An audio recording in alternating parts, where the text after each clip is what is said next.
আমরা বেগুন বর্ষাকালীন যে চাষ করা হচ্ছে সেখানে চলে এসেছি। আপনার নামটা? কাঞ্জিলাল। দেখতে পাচ্ছেন ফলও চলে এসেছে বেগুনে। আপনি কি স্প্রে করছেন নাকি আজকে? হ্যাঁ। তো আপনার এই জায়গাটার গ্রামটির নাম কি? গ্রামের নাম হচ্ছে ধামদোল। ইটার ব্লকের মধ্যে না হরিরামপুর? ইটার ব্লক। তো আপনার এই বেগুন চাষের অভিজ্ঞতা কত বছর? কত বছর হচ্ছে? মোটামুটি 20 বছর, 15-16 বছর। 15-16 বছর। মানে আপনার কৃষি জীবন থেকেই, তাই তো? ছোট বয়স থেকে। তো আপনার এটাকে কি বেগুন বলা হয়? ডিম বেগুন। ডিম বেগুন। তো বাজারে খুব চাহিদা আছে, তাই তো? বাজারে চাহিদা আছে। এটা তো বেগুন গাছের রোগ, তাই তো? কি রোগ এটাকে বলা হয়? এটা কি দিয়ে বলে এটা আমি বলতে পারি না। আমরা তো বলছি হলুদ।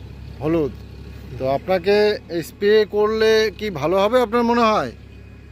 ওষুধ দিয়ে হেঁটে গেছি, ওষুধ তবুও ভালো হচ্ছে না, তাই তো? তো আজকে বেগুনের এই গাছের বয়স কত হবে?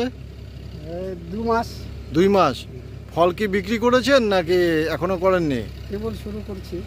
শুরু করেছেন প্রথম একদিন, তাই তো? তো ক কেজি বিক্রি করলেন? 30 কেজি মতন যাবে।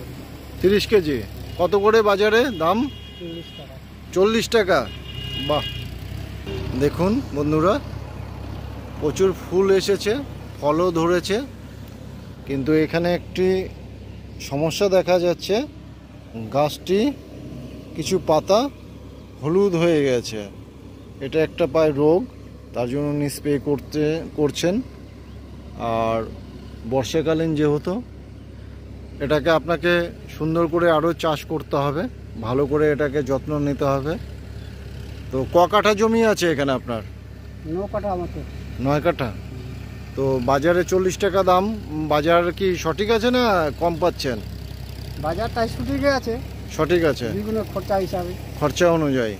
কি মাস পর্যন্ত বেগুনটা বিক্রি করতে পারবেন? মোটামুটি 5 মাস ধরেন। আরও 5 মাস।